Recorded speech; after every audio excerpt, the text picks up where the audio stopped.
Assalamualaikum warahmatullahi wabarakatuh. Bimardatillah subhanahu wa ta'ala wa inayatihi wa hidayatihi wa taufiqihi wa ila hadratin nabiyil mustafa war rasulil mujtaba sayyidina Muhammadin sallallahu alaihi wasallam wa ala alihi wa ashabihi wa zurriyatihi wa qarabatihi wa ummatihi ajma'in.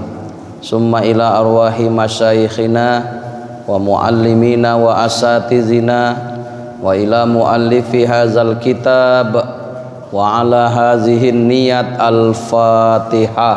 A'udzu billahi minasyaitonir rajim. Bismillahirrahmanirrahim. Alhamdulillahi rabbil alamin. Ar-Rahmanir-Rahim, Maliki yaumiddin. Iyyaka na'budu wa iyyaka nasta'in. Ihdinas siratal mustaqim, siratal ladzina an'amta 'alaihim ghairil maghdubi 'alaihim waladdallin. Amin. Bismillahirrahmanirrahim. Alhamdulillahi rabbil alamin. Wassalatu wassalamu ala asrafil anbiya'i wal mursalin wa ala alihi wa sahbihi wa sallim ajma'in. Qala al-muallifu rahimahullah wa adama naf'ana bi'ulumihi fid daraini amin. Summa qalu Allahumma hidayatan lis-shawab ya rabbal alamin. Puji dan syukur kita panjatkan kehadirat Allah subhanahu wa ta'ala atas nikmat yang telah dan masih diberikannya kepada kita, terutama sekali nikmat iman dan Islam, kesehatan, kesempatan, panjang umur, sehingga pada pagi hari ini 10 November 2024, hari pahlawan ya, kita dapat hadir bersama di masjid yang kita cintai dalam rangka melaksanakan sholat fardu subuh secara berjamaah, dan sekaligus kita lanjutkan dengan majelis taklim. Man kharaja fi talabil ilmi fahuwa fi sabilillah hatta yarji'a. Siapa yang keluar dari rumahnya dengan niat untuk tolabul ilmi, menuntut ilmu, maka sama nilainya seperti orang yang sedang berjihad fi sabilillah hatta yarji'a, sampai kembali. Sholawat serta salam sama kita hadiahkan kepada junjungan alam Sayyidul Anam Rasulullah Muhammad sallallahu alaihi wasallam. Semoga kita akan mendapatkan syafaatnya, pertolongannya nanti di hari kiamat kelak. Amin ya rabbal alamin. Bapak Ibu hadirin rahimakumullah, pagi ini kita akan coba membaca sedikit kitab Al-Fawaidul Mukhtarrah Lisaliki Thoriqil Akhirah karangan Habib Zain bin Ibrahim bin Smith, tentang fadlus sodakoh, kelebihan bersodakoh. Bismillahirrahmanirrahim. Qala al-Habib Abdullah al-Haddad, berkata Habib Abdullah al-Haddad, Imam al-Haddad, beliaulah yang menyusun amaliyah yang biasa dibaca oleh umat Islam, Ratib al-Haddad. Alhamdulillah kami di Tembung, Bandar Khalifah dan sekitarnya setiap malam Rabu ada muzakarah para ustadz 30 sampai 35 orang yang hadir. Amaliyah kami sebelum baca kitab Al-Adabul Mufrad karangan Imam Al-Bukhari, kami baca Ratib Al-Haddad. Alhamdulillah 2 tahun yang lalu Saya dapat ijazah ratib itu langsung dari Habib Rotan. Habib Rotan ini Habib yang tinggal di Poso. Ingat kasus Poso Ambon beberapa tahun yang lalu, perang. Beliaulah satu-satunya Habib ketika itu yang menghadapi kezaliman kaum-kaum kufar di sana. Satu ketika beliau berjumlah 40 orang umat Islam, dikelilingi 2000 pasukan mereka, dikelilingi 2000 mengelilingi 40 umat Islam dengan rotan yang beliau pegang, yang biasa dijadikan tongkat, beliau arahkan begini, betumbangan itu semua berjatuhan bismillah. Sekarang rotannya itu ada di Amerika, diteliti kok bisa jatuh tumbang orang, cukup diginikan dari jauh pakai rotan. Diteliti sekarang di Amerika. Nanti bisa Bapak cek di Google siapa itu Habib Rotan, nama aslinya siapa, itu gelarnya. Ternyata bukan soal rotannya, amalannya. Beliau rutin ngamalkan Ratib Al-Haddad. Nah itu, alhamdulillah 2 tahun yang lalu beliau datang ke Musonib Cemara. Pas jadwal saya subuh Ahad di sana, saya ceramah sedikit. Habis itu beliau melanjutkan, beliau ngamalkan ijazah Ratib Al-Haddad. Alhamdulillah sejak ngamalkan ratib luar biasa. Iya, perasaan ini lain. Kalau udah megang duit bawaannya semangat aja itu. Iya, sejak mengamalkan, kalau betul luar biasa sekarang. Ya Pak.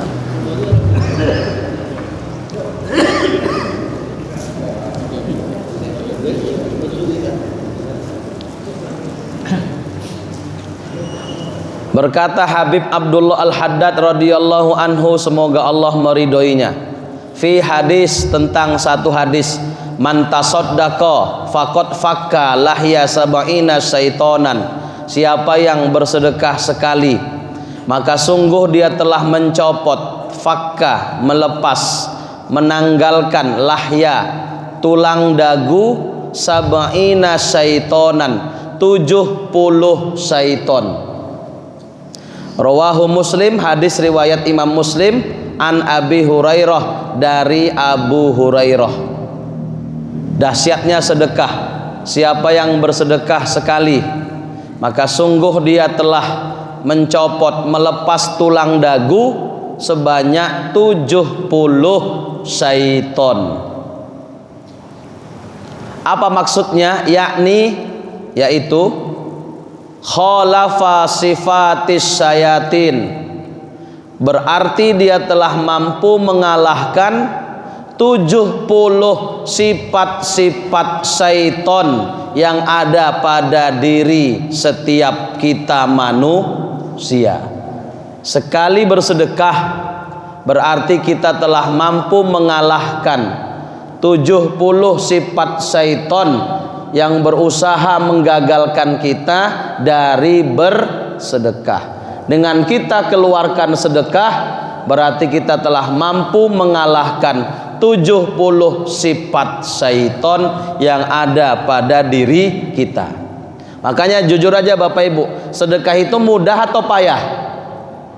Abu, payah apa mudah? Payah, berat. Betul. 70 sifat syaiton yang harus kita taklukkan di setiap diri kita manusia.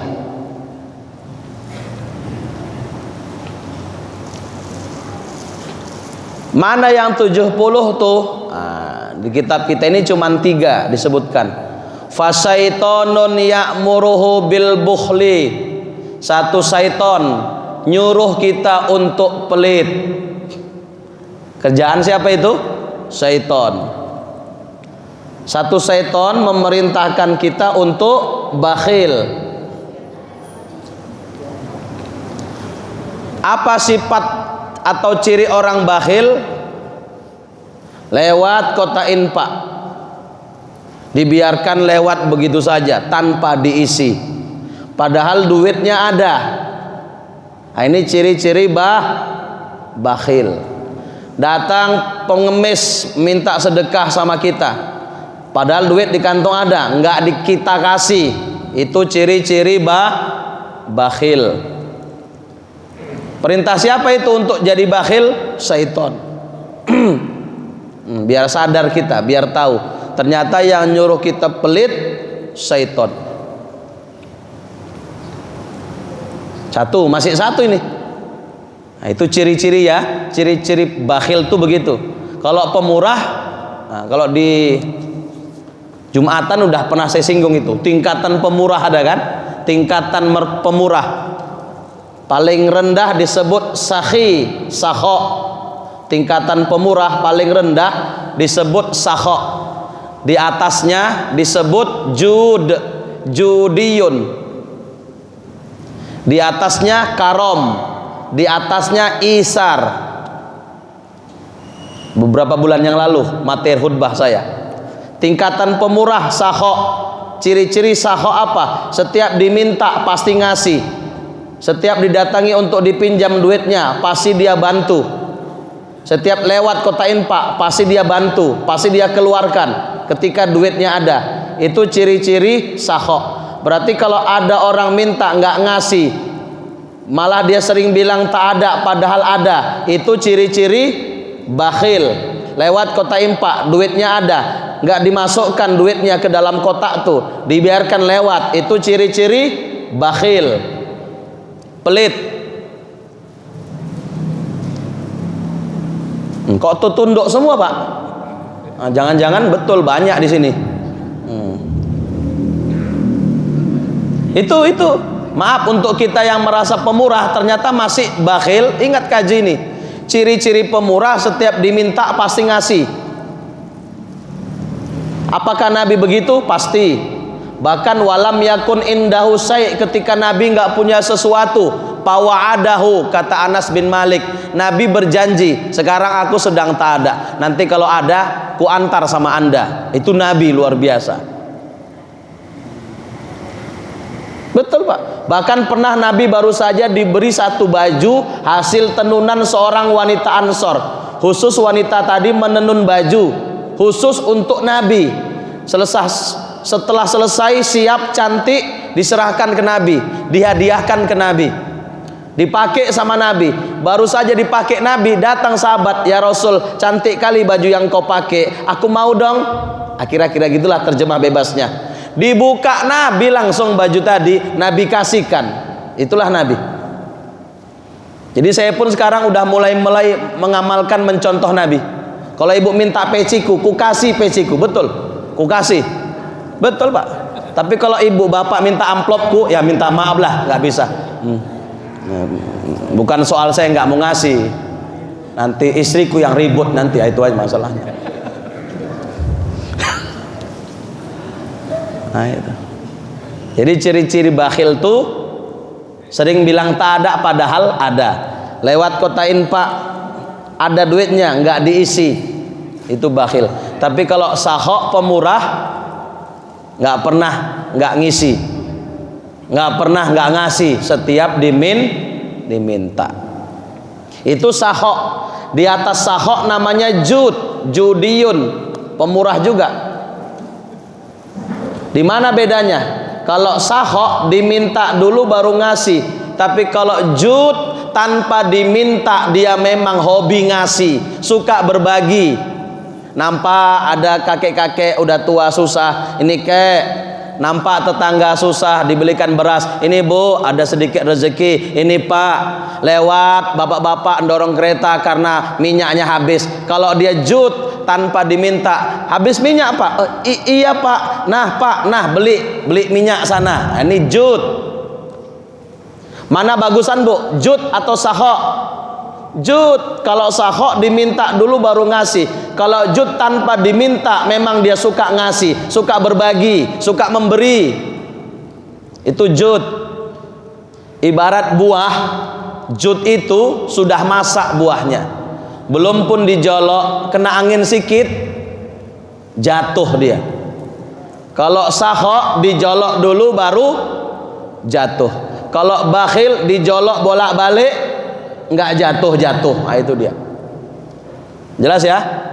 Nah, jadi kembali ke hadis ini, siapa yang bersedekah dia telah mampu menanggalkan dia telah mampu mencopot menanggalkan tulang dagu sebanyak 70 syaiton. Hadis riwayat Muslim.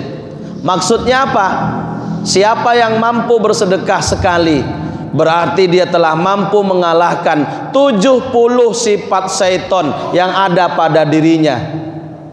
Fasyaitonun, satu syaiton ya'muruhu bil bukhli, memerintahkan kita untuk pelit.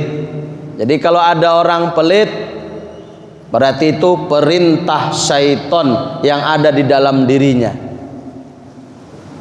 Jelas Bu? Bu? Jelas? Ini masih satu Pak, masih satu. Kemudian wa akhor, dan yang lain, yukhawwifuhul hajat. Nih, setan yang berikutnya. Wa akhor yukhawwifuhul hajat.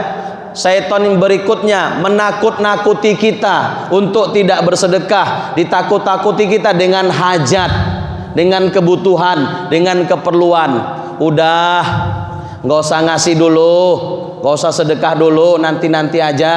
Nggak aku tengok tuh token udah bunyi tit tit tit tit tit. Tengok beras tinggal sekilo itu Nih udah mau musim ujian, anakmu mau bayar uang sekolah, uang ujian, ini dan itu. Sempet nggak terbayar, nggak ujian anakmu, kayak mana lagi nanti? Udah, nggak usah dulu sedekah, nggak usah dulu berimpak. Ditakut-takuti kita oleh syaitan dengan segala macam hajat dan keinginan. Pernah ibu merasakan kayak gitu nggak Bu? Pernah nggak Bu?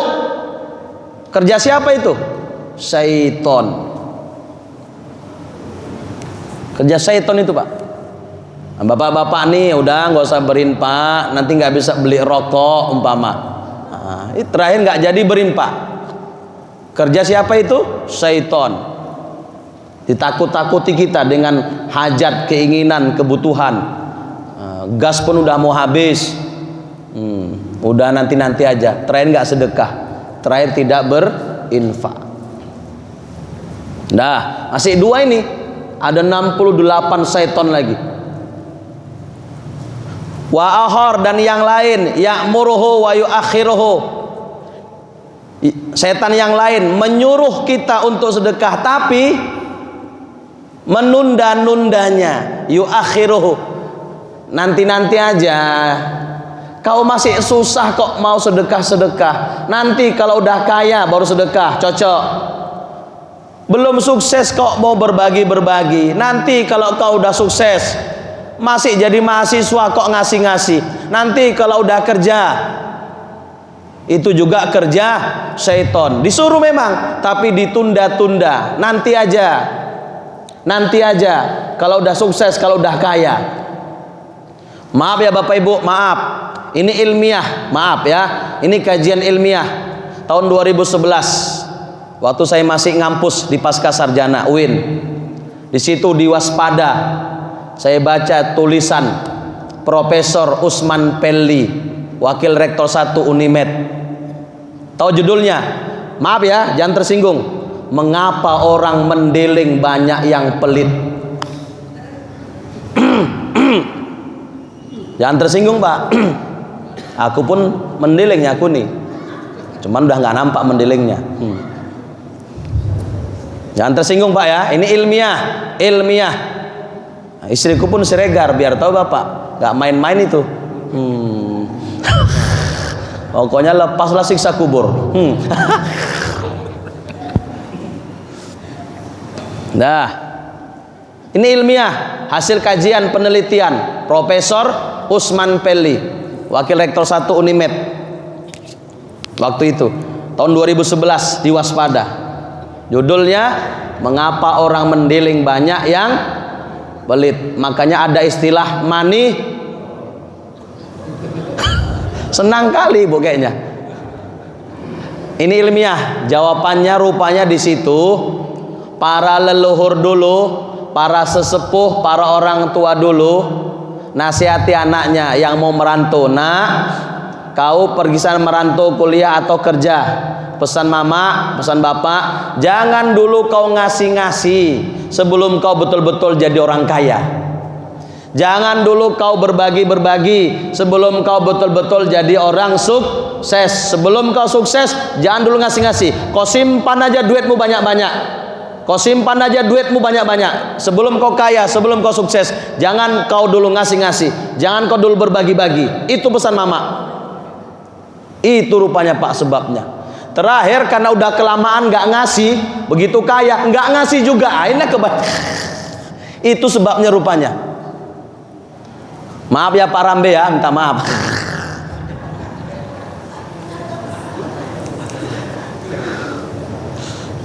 Nah itu rupanya karena udah kelamaan nggak ngasih, ya kan? Begitu tua kaya sukses, terakhir terbawa juga sifat nggak ngasih itu.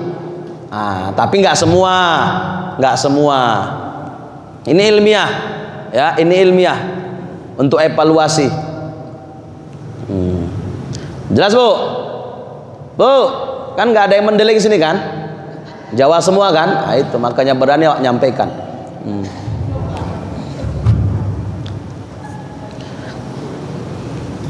Udah. Ternyata itu kerja setan juga Pak. Disuruhnya tapi ditunda-tunda, nanti aja, nanti aja, nanti aja. Atau ini udah tanggal 10 mau sedekah, nanti aja kalau pas gajian. Sekarang kan udah separuh tanggal, separuh bulan. Nanti kalau udah pas gajian duitmu sedang banyak, baru kau di situ bersedekah. Nah, itu ternyata salah satu bujuk rayu syaiton. 67 syaiton lagi Pak menghadapi kita. Wa nahu zalik ila sab'ina syaitonan min hazal qabil, dan seumpamanya sampai 70 syaiton. Itu makanya di hadis tersebut sekali bersedekah kita telah mampu mengalahkan 70 sifat syaiton yang ada pada diri kita. Di mana 70 sifat itu berusaha dengan sekuat tenaga untuk menggagalkan kita dari sedekah. Faiza tasaddaqa, maka apabila seseorang itu telah mampu bersedekah sekali, faqad khalafa jami'a hazihid dawai, berarti dia telah mampu mengalahkan semua ajakan tersebut. Berarti dia telah mampu mengalahkan 70 ajakan syaitan tersebut untuk tidak bersedekah. Maka sekali lagi Bu, sedekah itu mudah atau payah? Payah. Apalagi kalau diikuti nafsu, payah, berat. Yuhka, diceritakan, anna rajulan, ada seorang laki-laki, hadara majlis al-Habib Ali bin Muhammad al-Habsi. Seorang laki-laki pernah menghadiri majlis ilmu Habib Ali bin Muhammad al-Habsi. Wasarruhal Habib hazal hadis, kebetulan Habib tersebut sedang mengkaji menjelaskan hadis di atas, sedang mengkaji hadis.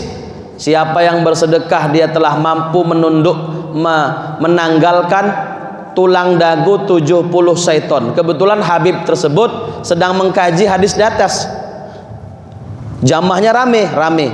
Fa'azamar rajulu ala shadaqah, maka berazam, berniatlah seseorang laki-laki, dalam hal ini seorang suami, untuk bersedekah. Nanti pulang nanti dari sini bersedekahlah aku, karena dia terobsesi dengan hadis tersebut. Nanti pulang dari majelis ini bersedekahlah aku, kata si suami tadi, seorang laki-laki tadi, berniat dia. Falamma dakhala baitahu, tatkala dia masuk ke rumahnya, laqiya zaujatahu, dia pun berjumpa dengan istrinya. Disampaikan niatnya, "Dek, abang mau sedekah." Tadi di majelis kajinya tentang sedekah. Siapa yang sedekah, dia mampu menundukkan 70 sifat setan yang ada di dirinya. "Abang mau sedekah, Dek," kata suami ngomong sama istri. fahawafathul faqra wa annahu fi hajatin ilal mal. Alah bang, kita sedang butuh duit, gas udah mau habis, token udah bunyi-bunyi, anak membayar uang ujian, membayar uang sekolah, belum lagi beli ini. Ditakut-takutinya suaminya dengan kebutuhan dan hajat hidup rumah tangga mereka. Kata si istri tadi, pataroka sodakoh, gara-gara itu akhirnya si suami yang sudah berniat sedekah meninggalkan sedekah, nggak jadi sedekah. Gara-gara jumpa istri dibilangnya begitu, kita mau beli ini, kita masih butuh duit bang. Terakhir suami tadi nggak jadi sedekah. Palamma iltaqa bil Habib Ali Al-Habsi, tatkala suami tadi berjumpa dengan Habib Ali Al-Habsi, qala lahu, dia pun berkata, ya Habib, wahai Habib, indi saitonatun wahidatun fil bait. Tuan Habib, sesungguhnya di rumahku ada satu setan betina. Ma qaddartu alaiha, aku tidak mampu menghadapinya. Gara-gara satu setan betina itu aku nggak jadi sedekah. Pakaipa bisa ba'ina syaitonan, bagaimana pula aku mampu mengalahkan 70 seton. Satu setan betina saja di rumah tak sanggup aku menghadapinya. Gara-gara itu aku gagal bersedekah. Paham bu? Bu, maka jangan jadi setan betina. Suami mau sedekah nggak jadi sedekah gara-gara dihalang-halangi oleh istri. Pernah nggak kayak gitu bu? Jujur, masjid. Pernah suami mau berinfak, mau sedekah, mau nyumbang, mau donasi, nggak jadi gara-gara ibu? Pernah? Jujur. Aku tanya bapak-bapaknya, pernah nggak bapak niat sedekah nggak jadi sedekah gara-gara istri? Pernah pak? Pernah kata bapaknya. Berarti yang di rumah itu apa? Setan betina pak. Iya, nih jelas nih, saitonatun wahidah. Atau sebaliknya, ibu mau niat sedekah, sampai ke rumah dihalang-halangi suami, ala udahlah nggak usah. Berarti yang di rumah setan jantan. Iya. Na'udzubillah.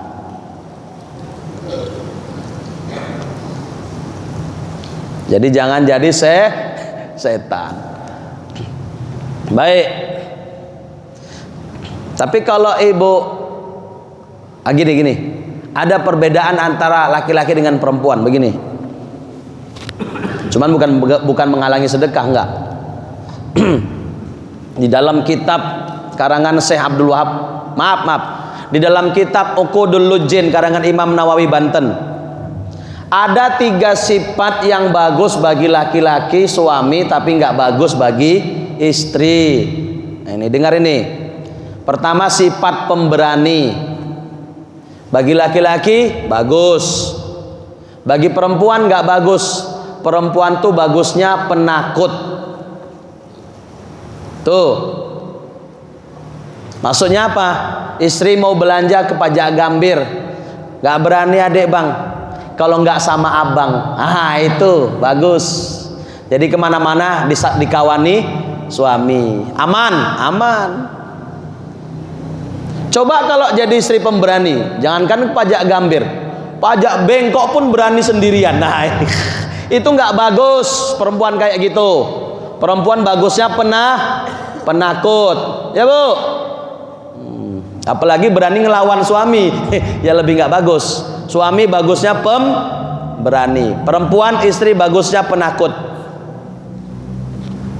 Yang kedua, pemurah. Bagi suami-suami bagus, bagi istri, kalau istri nggak mencari, kalau itu harta suami, yang kerja suami, maka istri itu bagusnya pelit, supaya istri nggak sembarang menggunakan harta suami. pas suami nggak ada di tempat, nggak sembarang istri memakai harta suami tanpa izinnya.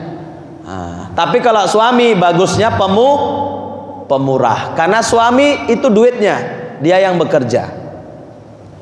Tapi kalau ibu punya penghasilan sendiri, silahkan pemurah, berbagi, sedekah ke sana kemari, walaupun suami nggak tahu, napolai, nggak ada masalah. Kalau memang itu penghasilan ibu sendiri. Tapi kalau penghasilan suami nggak boleh. Bagusnya istri itu pelit, suami itu pemurah. Baru yang ketiga, ramah.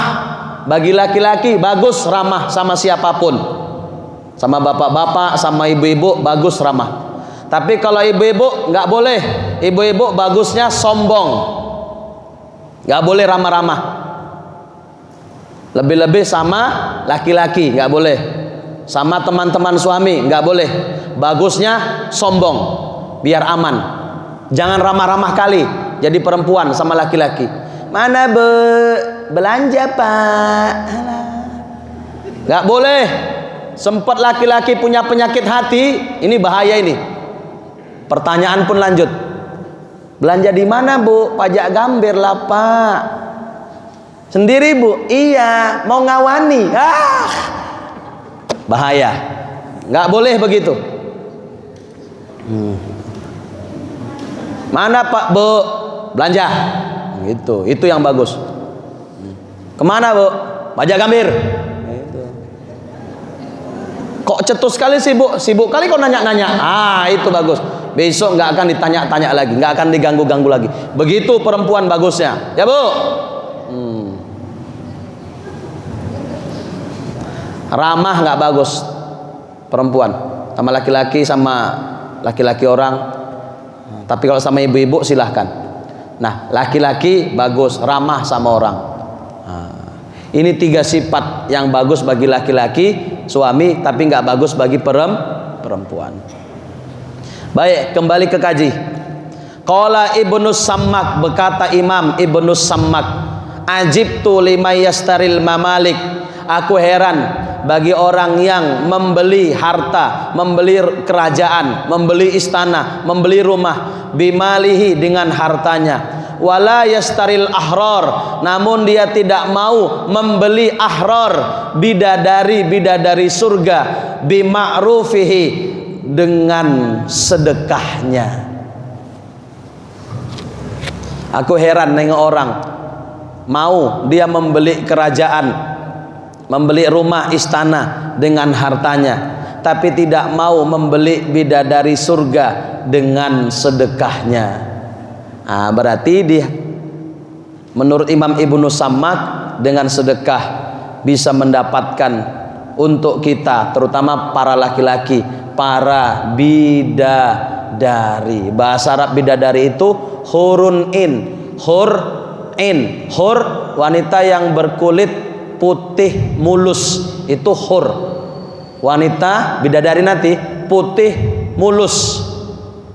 Kalau ibu-ibu ini kan putih gadel, beda jauh. Ini nanti hur, putih mulus. In dari kata ain, matanya cantik jelita. Sekali memandang, menurut satu pendapat, membuat mata kita 70 tahun tidak berkedip. Karena bidadari itu terbuat daripada mutiara. Kalau ibu-ibu ini kan terbuat dari tanah. Ada yang tanah coklat, makanya kulitnya sawah mateng. Ada yang tanah bakaran, ada yang tanah sengketa, ribut aja kerjanya ini. Suka gaduh, itu tanah sengketa itu. Ada tanah liat, agak ndablek dibilangi.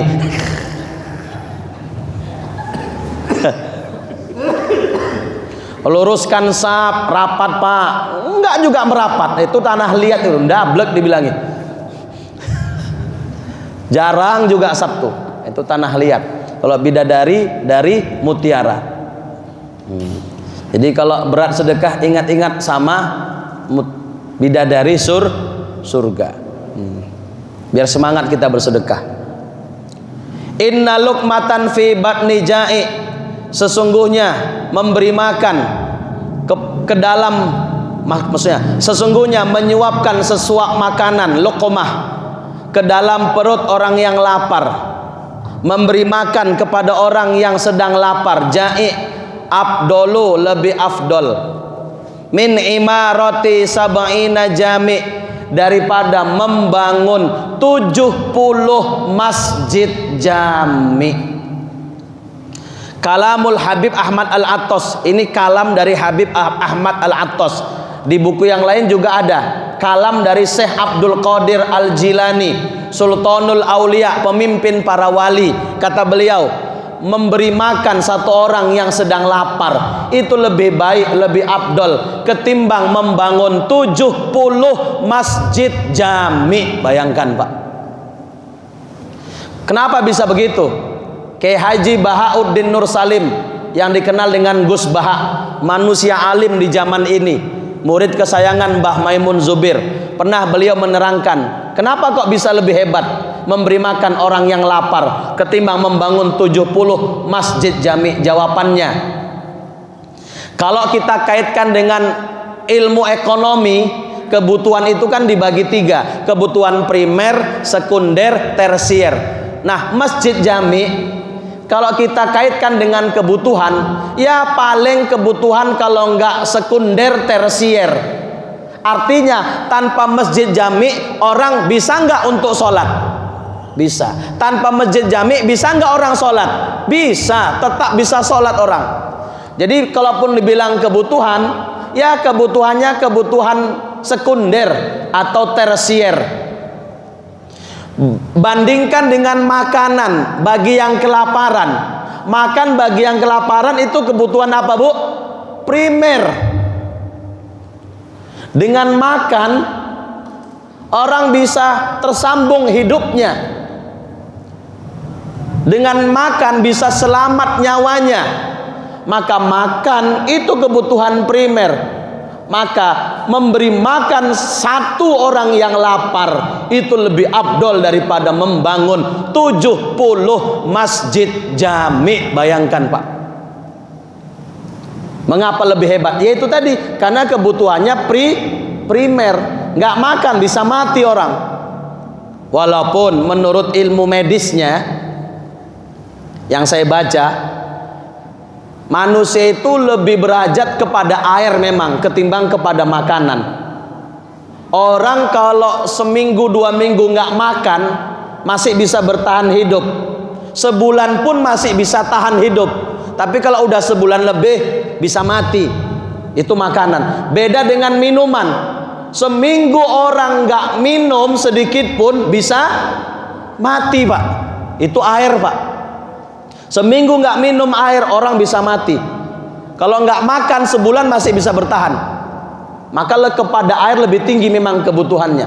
Seminggu nggak minum bisa mati. Makanya di masjid kita ini kalau ngaji cuman minum, karena itu tadi minum lebih tinggi kebutuhannya ketimbang makanan. Itu sebabnya. Makanya minum terus kita kalau udah ngaji di sini. Nggak pernah makan. Nah itu tadi karena kebutuhan minum lebih tinggi memang. Kalau nggak minum seminggu bisa mati Pak. Itu. Kurasa karena itu juga itu kurasa. Karena itu juga.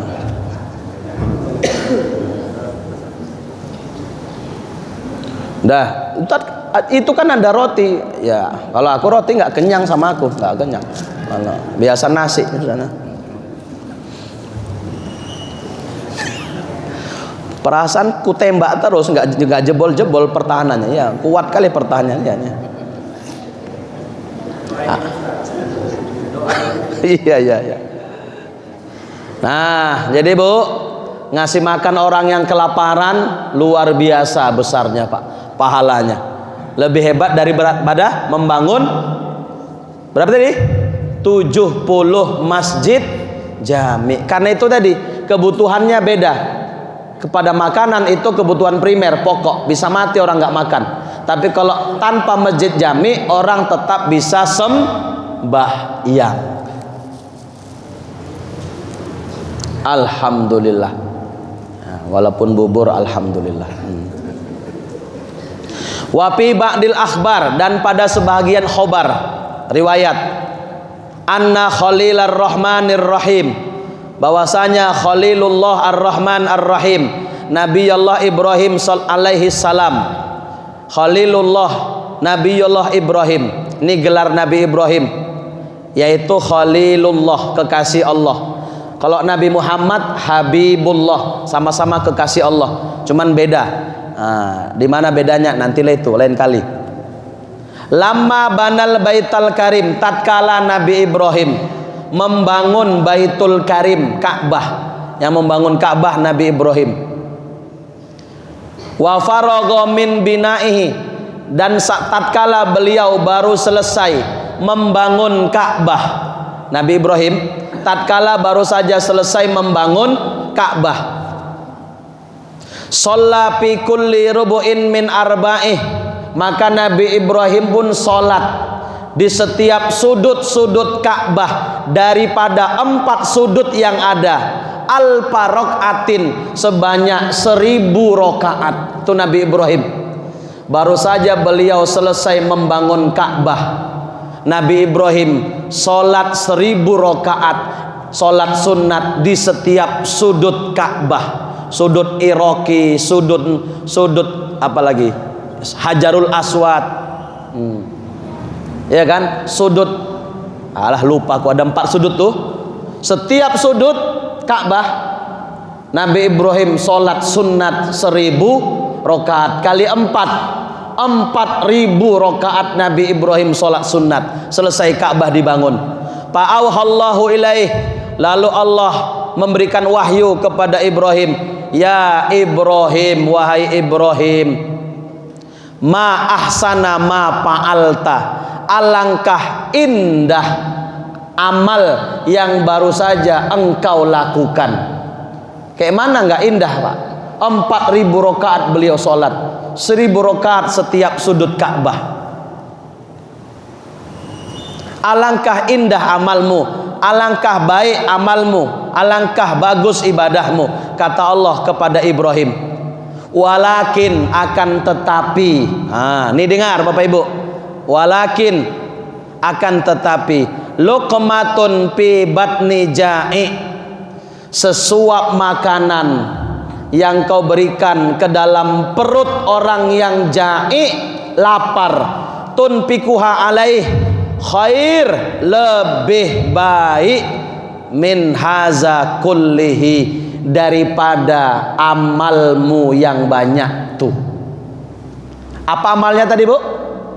Sholat sunat 1000 rakaat setiap sudut Ka'bah, 4000 rakaat dari keempat sudut yang ada. Tapi Allah katakan kepada Nabi Ibrahim, amalmu yang banyak tuh belum apa-apa dibanding memberikan makan kepada orang yang lapar. Makanya Pak, kalau ada rezeki bagus itu. Nampak kawan belum makan siang, habis sholat zuhur, tanya, udah makan Pak? Belum. Yuk, kemana? Itu ada rumah makan Padang di situ. Aduh, nggak bawa dompet. Udah aman, alhamdulillah, ada rezeki. Traktir itu luar biasa Pak. Neraktir makan orang itu, kalau saya boleh katakan, sunnah Nabi. Dulu mereka traktirnya di rumah, datang tamu ditraktir, dikasih makan. Nggak datang tamu diundang, direkayasa tamu tadi supaya datang ke rumah, lalu sampai ke rumah dijamu makan. Karena ada sahabat Nabi suka bawa temannya ke rumah, disuruhnya istrinya, dek jamu, kawan abang datang. Selalu begitu. Sampai satu ketika istrinya ngomel, abang nih seringkali bawa teman ke rumah, sampai ke rumah dijamu, bolak-balik begitu. Nggak senang istrinya, merepet, dilaporkan ke Nabi. Akhirnya Nabi datang ke rumah, bilang sama istrimu, nanti aku datang ke rumah bersama beberapa sahabat. Mendengar kabar Nabi mau datang, senang kali si istri sahabat tadi senang. Ya, Nabi mau datang. Ibu jujur ya, rumahnya didatangi ustadz, senang nggak Bu? Nggak senang, ya Allah. Senang nggak Bu? Senang. Lebih senang mana rumahnya didatangi ustadz atau pejabat? Jujur lah, jujur. Atau kita ganti aja, lebih senang mana ibu bapak rumahnya didatangi ustadz atau calon bupati? Hah? Jujurlah, ustadz atau calon? Ustadz, alhamdulillah. Betul lah. Nggak yakin aku. Di sininya itu ya kan? Di sini, karena di depan ustadznya itu. Dalam hati calon lah ustadz, cair ya kan? Kalau sama ustadz meleleh lah ya kan? Nasihati aja. Ini Nabi mau datang, senanglah, gembira, barokah, barokah. Nabi sumber barokah. Sudah. Kemudian pesan Nabi, nanti selesai nanti kami bertamu, sahabatku suruh nanti pulang dulu. Bilang sama istrimu, suruh berdiri di buka pintu, tengok apa yang ada di belakang sahabat-sahabat yang duluan pulang nanti. Baik ya Rasul. Singkat cerita, datanglah Nabi bersama sahabat. Karena mau datang Nabi dimasakkan masakan yang lezat sama si istri yang tadinya merepet awalnya. Senang ya Nabi datang pula. Selesai makan mereka dijamu, sahabat Nabi yang dibawa Nabi suruh pulang dulu. Begitu pulang, bilang sama istrimu, suruh berdiri di muka pintu, tengok apa yang ada di belakang sahabat yang pulang tadi. Diperlihatkan Allah, segala jenis binatang-binatang buas ikut keluar dari rumah tamu ahli bait tersebut. Ular, kalajengking, lipan, segala macam binatang buas keluar dari rumah ahli bait yang didatangi tamu tadi. Setelah itulah sadar wanita tadi. Nabi mengatakan, begitulah wahai saudariku, setiap tamu datang ke rumah, dia membawa rezeki, dia membawa rahmat. Dan begitu tamu tadi pulang dari rumah, maka tamu tadi membawa dosa-dosa ahli bait, bahkan membawa potensi-potensi keburukan yang akan menimpa ahli bait keluar dengan keluarnya tamu dari rumah tersebut. Sejak saat itu si istri tersebut tidak pernah ngomel lagi setiap suaminya pulang membawa kawan untuk dijamu. Luar biasa Pak. Dulu di rumah karena belum ada kafe. Sekarang tengoklah kafe, tak pun pala di rumah. Bapak bawa ke kafe mana, ngopi, makan mie Aceh, sudah 3-4 orang. Siapa yang bayarnya? Aman. Nih, alhamdulillah baru dapat rezeki. Memberi makan orang yang lapar itu luar biasa Pak. Lebih baik daripada sholat sunat 4.000 rakaat di depan Ka'bah. Lebih baik daripada membangun 70 masjid jami. Ada sini yang sering-sering nraktir kawan-kawannya Pak? Ada? Ada ya? Itu bagus itu. Bagus itu. Cuman ada juga yang nyaman dia, nyaman. Nyaman apa Ustaz? Ditraktir terus. Ngasih makan itu luar biasa Pak, kepada orang yang lapar. Apalagi Bu, ini saya kasih tahu ya. Apalagi ibu ada rezeki, Bu, rezeki suami lebih, ibu belikan beras setiap bulan 10 goni. 10 goni yang 5 kilo cuma 500.000, 600.000. Kalau gaji ibu di atas 10 juta suaminya, kecil itu. Ibu bagi ke rumah orang-orang yang ada di dekat rumah ibu, yang nampak ibu susah, fakir, miskin. Luar biasa itu Pak, luar biasa. 1 goni tiap bulan ibu antar, walaupun cuma 5 kilo. Itu dahsyat betul itu Pak, dahsyat. Walaupun cuma 5 kilo jadi 10 kakak. Nggak bisa 10 kakak, 5 kakak, beli 5 goni. Mana-mana yang susah, yang miskin-miskin, janda-janda yang susah, kasih Pak, setiap bulan rutin. Itu luar biasa. Saya sudah ngamalkan, maaf saya nggak pamer, tapi ini tahadus bin nikmat, untuk motivasi. Saya sudah ngamalkan Pak, cuman ya masih setahun sekali, belum bisa tiap bulan, setahun sekali. Kapan? 1 hari menjelang Ramadan, saya beli 10 goni 5 kilo. Dek, kasih tetangga-tetangga yang susah. Mudah-mudahan beras ini bisa dipakai untuk bisa buat masak makan sahur mereka selama puasa, walaupun bisa bertahan beberapa hari. Jadi itu sudah saya amalkan. Saya nggak pamer Pak, hanya tahadus bin nikmat sekaligus untuk inspirasi, tapi masih setahun sekali. Ya, kenapa kok setahun sekali? Karena di situ penutupan pengajian. Jadi banyak bonus saya dapat. Makanya lebih duit saya waktu itu saya bagi-bagi. Betul Pak. Betul Pak. Nah, bapak yang rezekinya lebih, maaf, kadang ada orang kaya duitnya banyak, dia nggak ngerti dikemanakan duitnya itu. Tertumpuk di tabungan tuh BMM. Padahal potensi jalan ke surga di sekitar rumahnya itu banyak, nggak ngerti. Nunggu didatangi dulu diminta baru bantu, nggak begitu. Itu sahok jud tanpa diminta, dia ngerti mana-mana yang dia kasih. Begitu. Cocok Bu, cocok Pak, cocok. Kalau yang pelit nggak cocok itu. Itu luar biasa Pak. Saya kasih hadisnya ya, dalam kitab Riyadhus Shalihin. As-sa'i alal armalati wal masakin kal mujahid fi sabilillah wa kal qaimil lati la yaftur wa kas-shaimil lati la yuftir.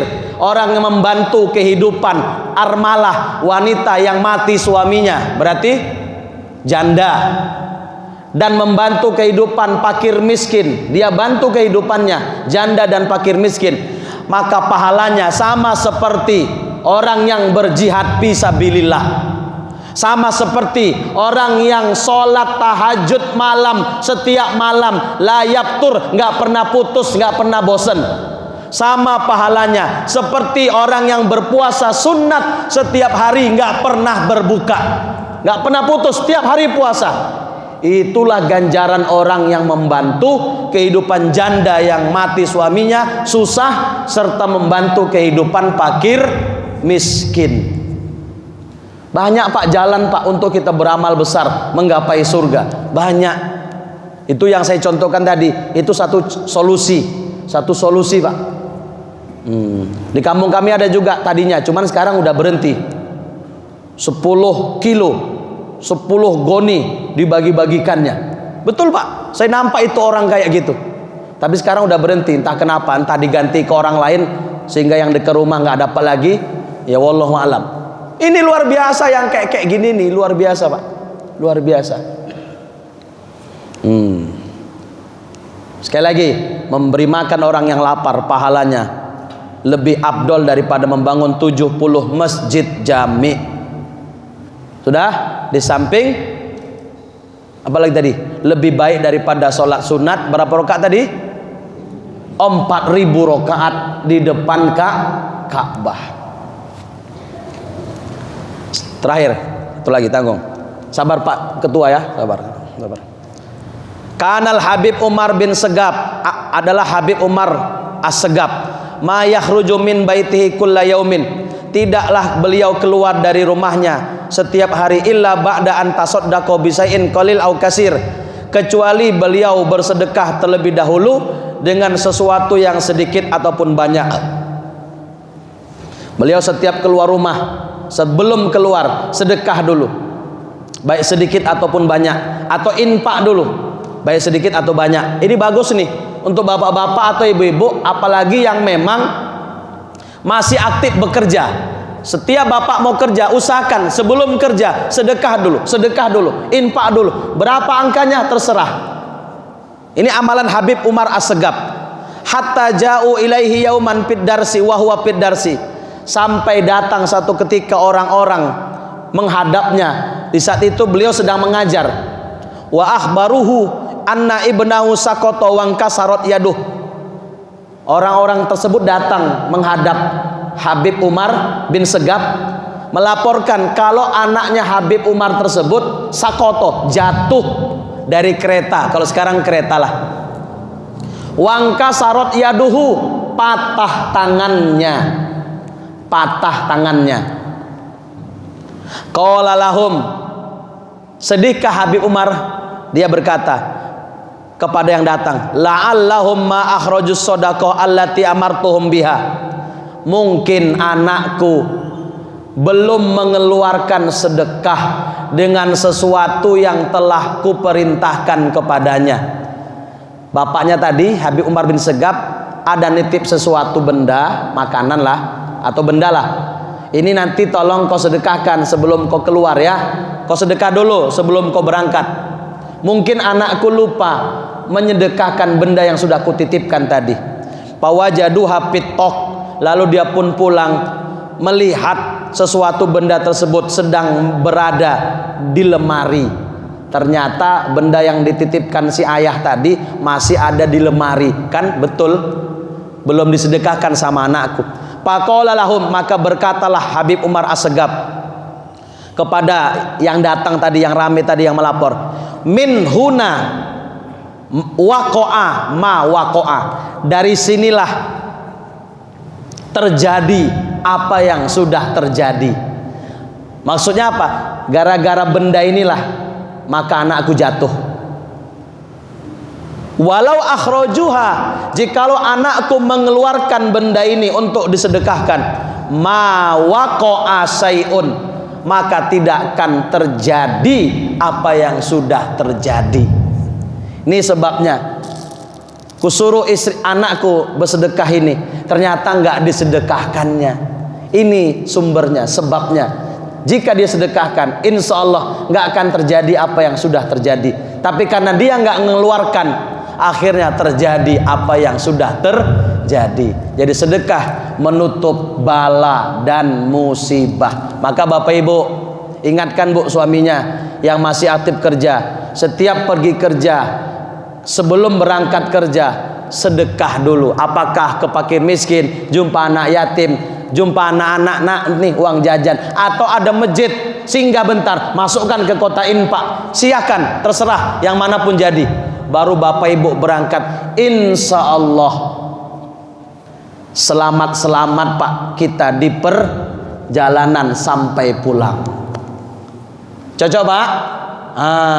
Mulai besok lebih-lebih kalau perjalanan Bapak perjalanan jauh keluar kota, perjalanan jauh itu potensi bahayanya sangat tinggi. Maka sebelum berangkat sedekah, infak sedekah, mudah-mudahan selamat.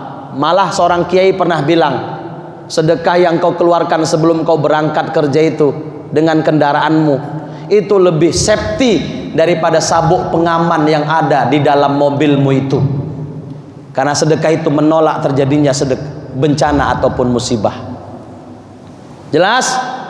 Jelas Bu? Terakhir, sabar Pak ya. Terakhir tadi Ustaz nggak jadi-jadi. Ya, ini terakhir betulan ini. Yurwa, diriwayatkan, anna malakal maut, satu malaikat maut, malaikat Israel, akhbaro Sulaiman, telah menghabarkan kepada Nabi Sulaiman alaihi salam, bimautin sab, dengan kematian seorang pemuda, ba'da khamsati ayam, setelah 5 hari. Datang malaikat Israel, ya Nabi Allah Sulaiman, itu anak muda itu umurnya 5 hari lagi nanti, 5 hari lagi ku cabut nyawanya, 5 hari lagi. Yang mana malaikat? Itu yang ngaji di Masjid Al-Ikhlas. Yang mana? Itu yang bersandar-sandar di dinding itu. Nah, 5 hari lagi mati itu, ku cabut nyawanya, kata malaikat. Pabakiya Sulaiman yulahizu khamsata ashur walam yamut zalika sab.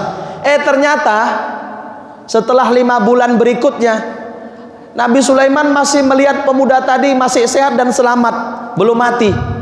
Padahal kata malaikat 5 hari lagi ku cabut nyawanya, perintah Tuhan.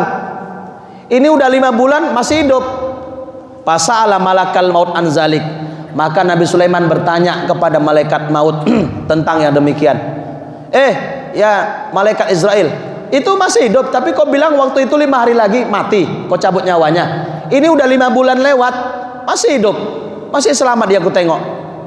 Kata Nabi Sulaiman, pakola, malaikat menjawab, innahu laqiya sa'ilan pada pa'a ilaihi say'an.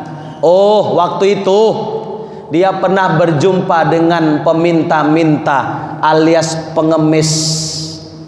Lalu dia pun memberi sesuatu kepadanya, sedekah dia kepada pengemis tadi. Pada Allahus sa'il, Lalu pengemis tadi mendoakannya, bitulil umur, semoga panjang umur. Kan sering itu ya, ada pengemis kita kasih, sehat-sehat Pak ya, murah rezeki, semoga panjang umur. Karena doa itu Pak amaroni Allah Ta'ala, maka Allah perintahkan kepadaku bitakhiri qabdi ruhi, untuk menunda, mencabut nyawanya, bibarkati sodakotihi, berkat sedekahnya. Karena itu rupanya Bu, dia sedekah sama pengemis. Kata pengemis tadi, semoga Bapak panjang umur, berkat doanya itu makbul, berkat sedekah. Allah perintahkan kepadaku, jangan kau cabut dulu nyawanya, karena dia telah bersedekah, dapat doa panjang umur. Saya baru dapat doa Pak, lengkap kalau saya rasa doanya. Keluar saya dari jalan baru, dari arah Denip balik ke Tembung, jalan baru Tembung, tembus ke jalan besar Tembung. Situ ada yang ngatur jalan, yang di bawah relnya pun ngatur jalan. Kita kasih juga, tapi nggak bilang makasih. Nggak bilang, nggak doai, cuman bilang makasih. Pas di simpang besar Tembung, kita kasih lengkap doanya. Makasih Pak ya, murah rezeki, sehat-sehat, panjang umur, amin. Saya gitukan Pak, semangat saya mengaminkan. Kenapa? Biasanya yang jarang-jarang berdoa itu cepat makbulnya Pak. Iya Pak. Termasuk yang di bawah-bawah rel kereta api itu, jalan baru, itu kalau dapat doa Bapak dari mereka, oh mantap itu. Tapi kayak gitu Ustaz, entah pun nggak beribadah. Ingat, bisa jadi yang kayak gitu, mau doanya lebih cepat makbul ketimbang kita yang rajin berdoa. Dulu pernah terjadi di masa dahulu, orang-orang soleh kumpul berdoa nggak makbul-makbul. Begitu orang-orang fasik berkumpul berdoa, cepat makbulnya. Malaikat protes, kok bisa begitu ya Rob? Giliran yang ngaji, yang sholat, yang soleh berdoa kok lama makbul, giliran yang nggak beribadah, fasik, berdoa sekali cepat makbul, kok begitu? Lalu Nabi terangkan, Nabi ceritakan dalam hadisnya, logikanya begini. Bapak Ibu sedang makan di restoran atau di kafe, mie, ya kan? Kalau restoran kan kesannya mahal kali, nggak sanggup. Kalau mie Aceh kan modal 15.000 bisa, ya kan? Sama suami sama istri makan. Tiba-tiba datang pengamen Pak, nyanyi. Maksudnya minta sedekah juga lah itu. Yang ngamen tahu Bu, rambutnya naik-naik. Ini botak, gimbal. Dakinya 12 inci. 5 bulan nggak mandi. Baunya entah kemana-mana, campur asemnya. Suaranya cemprang, jelek, nyanyi. Kira-kira Bapak Ibu biarkan dia nyanyi sampai selesai baru Bapak Ibu kasih, atau begitu nyanyi sedikit, nah, langsung Bapak kasih? Hah? Langsung dikasih kan? Biar cepat pergi, karena jijik kita nengoknya, bau, gadel, suaranya jelek, kan gitu. Suaranya pun hancur, nah, biar cepat pergi. Begitu yang datang nyanyi ngamen, tampilannya cantik, ganteng, bersih, wangi, rapi, lagunya enak, suaranya pun merdu, apa kita bilang? Bisa satu lagi Pak, satu lagi. Iya Bu, ditambah lagi. Betul kan? Kira-kira begitulah itu. Iya. Lama Bapak sudah berdoa tapi belum makbul. Bisa jadi karena Allah senang mendengar suara kita. Seperti kita senang mendengar suaranya. Makanya Pak, jangan kita anggap enteng doa-doa mereka yang jarang berdoa itu. Kasih Pak, kasih. Mudah-mudahan didoakannya kita panjang umur ya Bu, murah rezeki, amin. Mudah-mudahan betul berkah. Nih gara-gara sedekah didoakan panjang umur, nggak jadi mati Pak, dipanjangkan umurnya oleh Allah Subhanahu wa Ta'ala. Jelas Bu? Jelas Pak ya? Nih banyak lagi contoh kasusnya, tapi ya udahlah. Nanti kalau kita bilang lagi terakhir nanti jadi nggak enak pula. Udah, ini betul-betul terakhir. Mudah-mudahan bermanfaat. Semoga ini bisa memotivasi kita untuk lebih semangat bersedekah. Terima kasih, ini saja. Wallahul muwaffiq ila aqwamit thoriq. Wassalamualaikum warahmatullahi wabarakatuh.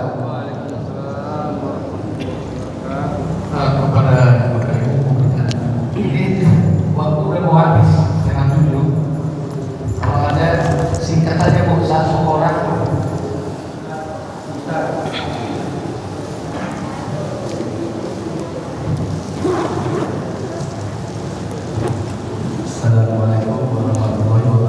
Waalaikumsalam.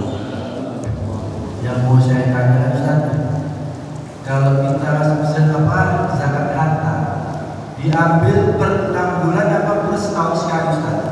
Buah sama persen. Mungkin itu saja Ustaz. Baik, menurut kaji fikih klasik ya ada istilah syarat zakat itu haul dan nisab. Nah, kalau haul itu nisab sampai batas minimal zakat yang wajib dijakati. Kalau emas ya 20 miskol 93,6 gram. Kalau uang ya harga dari emas itu. Di samping nisab ada lagi namanya haul. Haul itu masa 1 tahun. Jadi nunggu setahun sekali. Umpama nisab uang tadi berapa? Harga 93,6 gram berapa Bu kalau diduitkan? Kalau bapak ini nggak tahu nih karena udah lama nggak belikan emas istrinya, nggak tahu dia harga emas itu. Berapa Bu 1 gram? 1 juta lebih ya. Kita bilanglah 1 juta, berarti 93 juta.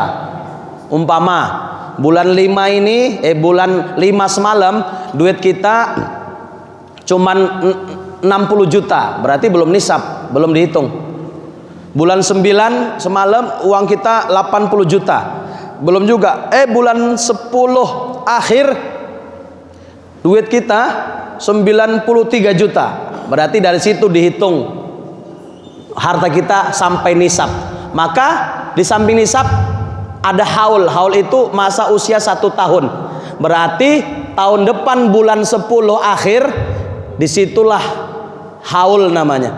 Bila tahun depan masih di atas nisab uang kita itu, disitulah wajib kita keluarkan zakat harta kita itu 2,5%. Kalau emas masih bertahan 93 gram ke atas emasnya, ya keluarkan 2,5%. Kalau uang bapak ada 93 juta bulan 10 tahun depan, maka wajib dikeluarkan 2,5%. Ternyata bulan 8 tahun depan berkurang tinggal 70 juta karena kebutuhan, bayar uang kuliah, bayar ini, tinggal 70. Ya udah, belum wajib zakat.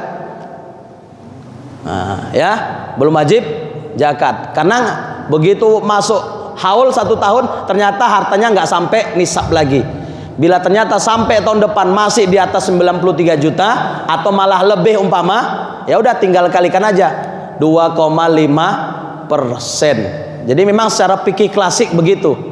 Itu makanya banyak ulama kontra tentang zakat profesi. Karena zakat profesi itu langsung dipotong di awal bulan, ya kan? Begitu gajian langsung potong. Nah, itu tidak satu suara ulama tentang zakat profesi. Termasuk guru-guru saya, termasuk gurunya Ustaz Supriyadi, diantaranya Tuan Guru Haji Oka Mas'ud almarhum, beliau tidak setuju zakat profesi. Yang setuju beliau zakat harta hasil profesi. Dan ini juga sepakat dengan pakar ekonomi syariah Dr. Sapi Antonio. Beliau juga mengatakan yang betul zakat harta hasil profesi. Kalau hasil profesi langsung dikeluarkan, itu ada ketidakadilan. Contoh, apa contoh profesi? Guru, PNS umpama. Oke, si A gaji berapa gaji guru? 3 juta. Yang betul lah. Bukan 15 juta. 3 juta. Anaknya 2. Yang ini si B juga guru, gaji 3 juta. Anaknya 5. Begitu gajian langsung potong. Oke, yang A masih oke lah, mungkin masih oke. Tapi yang B yang anaknya 5 mungkin pun akhir tahun nanti nombok. Makanya maaf, sebahagian setuju, tapi sebahagian termasuk yang saya pelajari sama guru-guru itu yang setuju zakat harta hasil profesi. Tetap dia nunggu setahun haul. Kalau zakat profesi di negeri kita kan gajian langsung potong, belum tentu sampai nisab nanti itu, entah pun nggak cukup, kan begitu.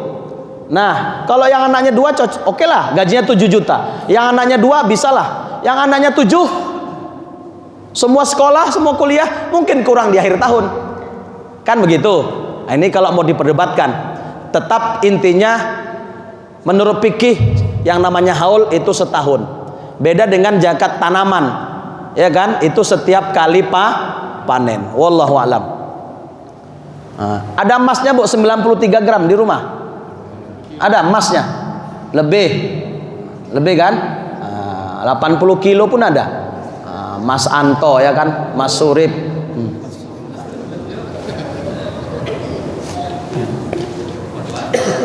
Cuman kalau dihitung-hitung kemungkinan sampai nisab, nanti sampai setahun tetap uangku sampai nisab. Andai didulukan dikeluarkan, tidak pun sampai 1 tahun dulu boleh. Mempercepat mengeluarkan zakat sebelum masa wajibnya. Sama kayak zakat fitri, zakat fitrah. Wajibnya kan malam Id.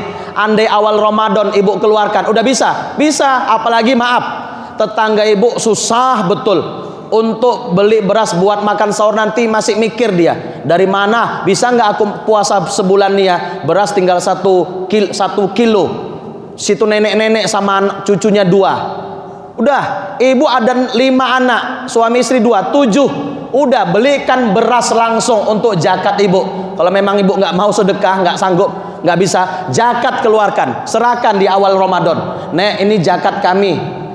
Mudah-mudahan sampai umur kami nanti, sampai Syawal nanti, jadi zakat kami untuk nenek. Jika ternyata nggak sampai, ini jadi sedekah kami untuk nenek. 21 kilo kita serahkan zakat. Mempercepat mengeluarkan zakat. Silakan, monggo. Belum masuk waktu wajibnya. Kalau begitu keadaannya bagus itu, supaya sebulan aman nenek itu untuk kebutuhan Ramadannya nanti. Cocok Bu? Tengok-tengok, kalau memang butuh dia awal Ramadan, keluarkan terus zakat kita. Kalau memang nggak sedekah, zakat pun jadi. Udah Pak? Kita tutup aja ya, setengah 7 lewat. Doa aja Ustaz. Alhamdulillahirabbil alamin. Allahumma sholli ala Muhammad wa ala ali Muhammad. Allahumma zidna ilma warzuqna fahma warzuqna amala. Allahumma dzakirna ma nasina wa alimna ma jahilna wa anfa'na bima 'allamtana wa alimna ma yanfa'una wa zidna ilma. Allahumma a'inna ala dzikrika wa syukrika wa husni ibadatik. Allahumma aghnina bil ilmi wa zayyinna bil hilmi wa akrimna bit taqwa wa jammilna bil afiyah. Allahumma faqihna fid din wa 'allimna ta'wil. Allahumma inna na'udzubika min ilmin la yanfa wa min qalbin la yakhsha wa min nafsin la tasba wa min du'ain la yusma wa min haula'il arba. Wa sallallahu sallam alaihi walhamdulillahi rabbil alamin. Subhanakallahumma wa bihamdika asyhadu an la ilaha illa anta nastaghfiruka wa natubu ilaik. Assalamualaikum warahmatullahi wabarakatuh.